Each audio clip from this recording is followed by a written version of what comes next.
Hello guys, welcome to our channel. నేను మీ anchor Teja. అయితే present తెలంగాణలో బోనాలన్నీ కూడా జరుగుతున్నాయి. సో రీసెంట్గా చాలామంది ఆడవాళ్ళపైకి అమ్మవారు వస్తున్నారంటూ సోషల్ మీడియాలో కొన్ని వీడియోలు అయితే విపరీతంగా స్ప్రెడ్ అవుతున్నాయి. అవన్నీ కూడా మనం చూసాం. సో వాళ్ళందరూ కూడా 2 యాపరొగ్గలు పట్టుకొని, అలాగే 2 నిమ్మకాయలు పట్టుకొని అమ్మవారు వంటిపైకి వస్తున్నారు, అమ్మవారు వంటిపైకి వచ్చిన తర్వాత జరగబోయేదంతా కూడా చెప్పేస్తారు, భవిష్యవాణి చెప్తారు అంటూ కూడా ఈ వీడియోలన్నీ మనం చూస్తున్నాం. సో మన పురాణాల్లో విన్నాం, అంటే ఎన్నో పుణ్య కార్యక్రమాలు చేస్తే కానీ, ఎంతో దీక్ష చేస్తే కానీ అమ్మవారు కనిపించరు, వంటిపైకి రారు అని చెప్పేసి ఇలా మనం విన్నాం. కానీ ఇక్కడ చూస్తుంటే ఒక్క ప్లేస్ అని కాదు, ప్రతి ప్లేస్లో కూడా అమ్మవారు వస్తున్నారు, ఆడవాళ్ళపైకి వయసుతో సంబంధం లేకుండా అమ్మవారు వస్తున్నారంటూ కూడా మనం వింటున్నాం.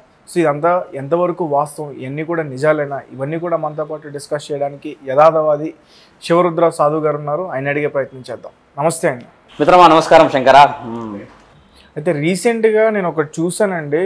ఆమెకి 16 ఏళ్ళ వయసే, కానీ తన ఒంటి మీదకి అమ్మవారు వస్తున్నారు, ప్రతి శుక్రవారం వస్తున్నారు, 3 దేవతలు వస్తున్నారు పైగా. ఏంటి అసలు ఇది నమ్మొచ్చా, నమ్మకూడదా, నిజంగానే వస్తారా పిలిస్తే అమ్మవార్లు? వాస్తవం. ఇప్పుడు మనము కొన్ని స్పష్టమైన విషయాలే మాట్లాడుకోవచ్చు. చాలా చిన్న వయసులో కానీ, పెద్ద వయసులో కానీ, తర్వాత అనుభవజ్ఞులు, పురాణాలు చదివిన వాళ్ళు, పురోహితులు, ఇలా ఒక భక్తిని మనం మాట్లాడుకునే తరుణం శంకర. ఇది ఒక శరీరాన్ని ఆవహించింది అమ్మవారు అంటే పూనడం అంటారు దాన్ని. అమ్మవారి శరీరాన్ని ఏ విధంగా పూనుతుంది, ఈ విషయం మాట్లాడుకుంటూ వస్తూ ఉంటే ఇతిహాసాలలో కొన్ని జరిగిన సందర్భాలని కూడా మనం చెప్పవచ్చును. ఇది 2024 సంవత్సరం కాబట్టి కొంచెం అడ్వాన్స్ ఆలోచనలో ఉన్నారు. ఒక శరీరాన్ని ఒక అమ్మవారు ఏ విధంగా ఆవహించి అర్హతని తీసుకుంటుంది అనే విషయాన్ని కొంచెం వివరణ అంటే కొంచెం క్లోజ్గా మానిటర్ చేస్తే, భూమండలం మీద 1% తప్పితే 99% అమ్మవార్లు శరీరం మీదకి రారు అన్న విషయంలోనే ఇక్కడ రుజువులు చేయబడి ఉన్నాయి. ఒక విషయం, శరీర దిగ్బంధనలు ఎవరికైతే ఉంటాయో అంటే ఒక భక్తి, ఈ భక్తిలో ఉన్న ఒక మాస్టర్ డిగ్రీ. ఇప్పుడు జనరల్గా ఏంటంటే చదువుకునే స్థితి 10th inter degree, master degree, కీ డిగ్రీ, ఫెలోషిప్. తర్వాత ఆయన ఆ ఫెలోషిప్ని కలిస్తే ప్రతిదీ ఆయనకు ఒక ఎడ్యుకేషన్ లాగానే కనబడుతుంది. అంటే భక్తిలో ఉన్న తారా సత్యం అది. లాస్ట్ స్టేజ్లో ఉండే ఆ భక్తిని ఈరోజు శరీరం మీదకి రప్పించుకుంటున్నాం. నేనేమంటున్నానంటే భక్తికి శరీర ఆవరోధన చేసిన ఒక పూనకం అంటే ఒక అమ్మవారిని ఆ శరీరంలోకి ఆవాహన చేసుకోవడం అనేది అధర్మ శాస్త్రం. ధర్మశాస్త్రం ఏంటంటే మరి భక్తి మాత్రమే ఒక నోటి ద్వారా, నువ్వు చేసే సహాయం ద్వారా, నీవు వెళ్తున్న పుణ్యక్షేత్రాల ద్వారా, నువ్వు చూపిస్తున్న మంచితనం ద్వారా మాత్రమే కనబడేది. శరీరం మీదకి వచ్చేసేసి నువ్వు చూపించుకోగలిగిన పరిస్థితి ఏర్పడింది అనుకుందాం, అది సమాజానికి మాత్రం ఉపయోగపడాల్సిన అవసరాన్ని మనం తక్కువ శాతంగా మాట్లాడుతున్నాం ఇక్కడ. ఇప్పుడు ఒక శరీరాన్ని ఆవహించిన దేవత పంచభూతాల సాక్షిగా మాత్రమే మాట్లాడుతుంది. ఒక దేవుడి యొక్క అత్యంత ముఖ్యమైన గుణగణాలు ఏంటంటే మిత్రమా, 5 సాక్షులను కాపాడడం. అంటే పంచభూతాల నుంచి వచ్చిన ఒక వర్షం కానీ, పంచభూతాల నుంచి వస్తున్న భూకంపాలు కానీ, ఇంకేదైనా మానవాతీత శక్తులు మానవులని శుద్ర ప్రయోగాల నుంచి జరుగుతున్న ఆ చిన్న చిన్న కుటుంబాలు కోల్పోతాయి కదా విలువలు, అలాంటి వ్యక్తులను కాపాడడానికి ఆ తరుణం ఉపయోగిస్తారు.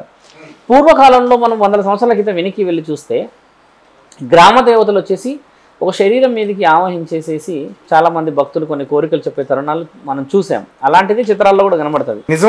అలాంటి నిజం అనేది ఎందుకు చెప్పాలి అంటే, అప్పుడు చేసే భక్తిలో ఒక స్త్రీని, ఇది చాలా ముఖ్యమైన రెడ్ లైన్ మిత్రమా, మీరు తెలుసుకోవాల్సింది, ఇప్పుడు చాలామందికి తెలవాల్సింది, ఒక ఇంటిలో పుట్టిన స్త్రీ శరీరాన్ని తల్లిదండ్రుల ద్వారా పొంది అంతరాత్మని ఆ పెరుగుతున్న ప్రతి ఒక్క ఈ నెత్తిలో నుంచి, అరికాళ్ళ నుంచి, ఒక చిన్న చిన్న చిన్న చిన్న వెంట్రుకల నుంచి కూడా అమ్మవారి సన్నిధిలో ఉన్న వారికి మాత్రమే శరీర ఆవరోధన చేయగలదు.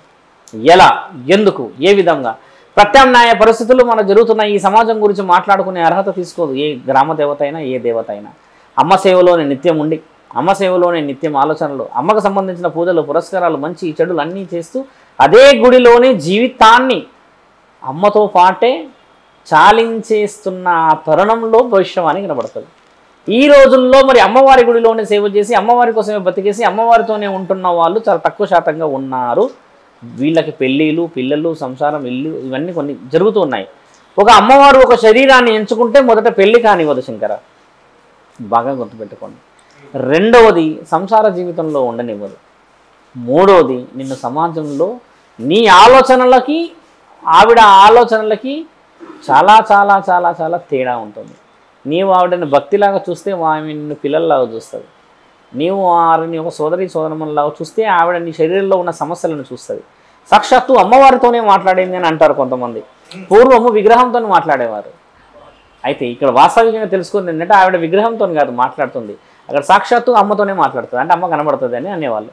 అలా ఉన్న రుజువుల్లో మొదట ఈ శరీరం పుట్టుక ఎన్ని పుణ్యాలు చేసుకుంటే ఆ జన్మ ఇస్తుంది. గుర్తుపెట్టుకో, ఒక మహానీయులు ఒక చరిత్ర రాసి ఒక కారణ జన్మలో ఒక కారణాన్ని పొంది ఒక వంశోద్ధారణలో ఒక వంశాన్ని పొందించిన తర్వాత అటేడు తరాలు ఇటేడు తరాలు చూసిన వంశంలో పుట్టుతున్న అణువే అమ్మవారు తీసుకెళ్తుంది. ఇప్పుడు దేవతను పూజిస్తే మనం ఒక పువ్వు కొబ్బరికాయ పెడితేనే ఎన్నో పుణ్యాలు మనకు అప్పచెప్తుంది.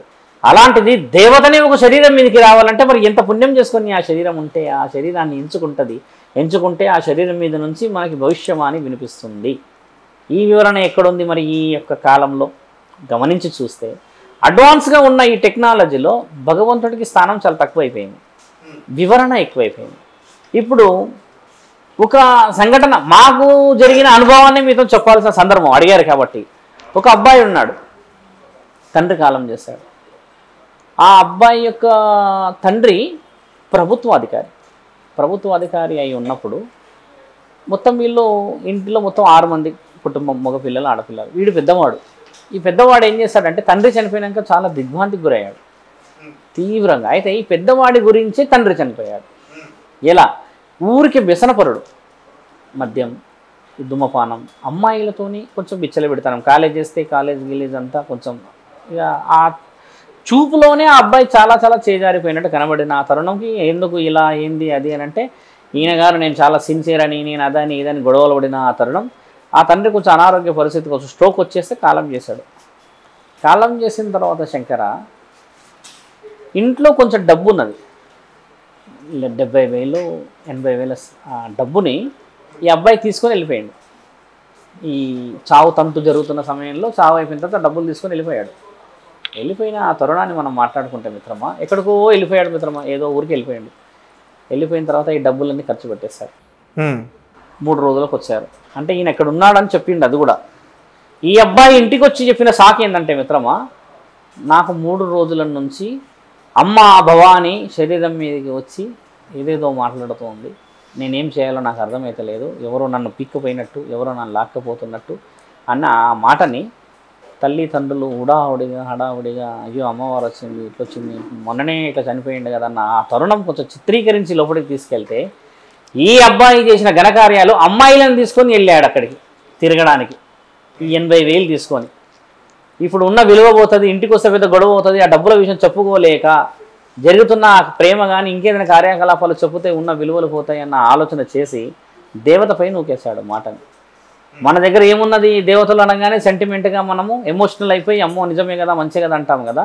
కన్న తండ్రి చనిపోయాడన్న నువ్వు చావుని 2 రోజులు జీర్ణించుకోలేకుండా ఒక అమ్మాయితో పాటు డబ్బులు తీసుకొని వెళ్ళినా నీవు ఒక అమ్మా భవానీ విషయం మాట్లాడితే వీళ్ళు ఒప్పేసుకుంటే మళ్ళీ నాలాంటి ఒక సాధువు 2 సంవత్సరాల తర్వాత కలిసి అది అవాస్తవం అని చెప్తే ఈరోజు వారి యొక్క స్థితిగతులు ఎలా ఉన్నాయంటే వాళ్ళు ఎవరైతే తండ్రి యొక్క చిన్న పెద్ద ఉద్యోగ పరిస్థితులు ఉన్నాయో ఆ ఉద్యోగాన్ని మాట్లాడి మళ్ళీ పెట్టించారు.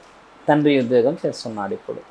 ఇప్పుడు ఇక్కడ మీరు గమనించాల్సిన విషయం ఏంటంటే ఒక తప్పుని తప్పించుకోవడానికి నీవు శరీరం మీదకి అమ్మవాళ్ళని పిలుచుకుంటున్నావు అని అంటే మనము ఆ స్థితిలో ఉన్నాము. ఇక్కడ మానసికంగా ఇక్కడ మనము ఫిట్గా లేము. We are emotionally blackmailing. ఎమోషనల్గా నీవు బ్లాక్మెయిల్ కావాలంటే ఒకటి మామ అన్నయ్య లేకపోతే బాబాయ్ కొడతాడన్న భయం ఉండాలి. వీళ్ళందరూ కొట్టొద్దు అంటే సేఫ్ అయిపోవాలంటే ఒక అబద్ధం ఆడవచ్చును ఒక మాట. రెండోది లేనిదాన్ని చూయించేది. ఇలా జరుగుతున్న ఈ తరుణంలో ఆ అబ్బాయి ఏం కోల్పోయాడో తెలుసా మిత్రమా? అందరి దగ్గర విలువలు కోల్పోయాడు.